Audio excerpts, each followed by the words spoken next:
அந்த கிரேட்டர் பேர் எனக்கு டக்குன்னு ஞாபகம் வரல. ஏதோ ஒரு பிளங்கர்னு ஏதோ பேர் வரும். அந்த பேரில் ஒரு பெரிய ஏரிகள் வந்து ஓகே. அந்த விண்கலுக்கு ஒரு பேர் உண்டு. அதுதான் ஞாபகம் அது வரல. பிளங்கர் கேட்டிலோ ஏதோ ஒரு படிச்ச அதான் பிளங்கர் அந்த விண்கல் வந்து இப்போது இருக்கக்கூடிய அரபிக்கடல் பக்கத்தில் விழுந்திருக்கலாம். இப்போது இருக்கக்கூடிய அரபிக்கடல். ஓகே. அது வந்து ஒரு 6000 ஆண்டுகளுக்கு முன்னாடி விழுந்திருக்கும் அப்படின்னு சொல்கிறாங்க. அப்படியே அது விழுந்து அது ஒரு பெரிய பள்ளமாக இருந்தால் கூட அது அரபிக்கடலாக தான் இருக்குமே தவிர இப்போ இருக்க லெமுரியாவாக இருக்க முடியாது.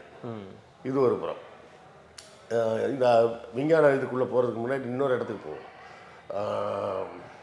நம்ம தமிழ் அப்படின்னு சொல்லும்போது உடனே அந்த தமிழ் பெருமையவே குலைச்சிட்டான், இவன் கருப்சடைக்காரன், அவன் அப்படி தான் பேசுவான், இவன் தெலுங்குக்காரன் அப்படி தான் பேசுவான் அப்படின்லாம் வேறு நிறைய பேர் கமெண்ட்டில் போட்டுட்ருக்காங்க.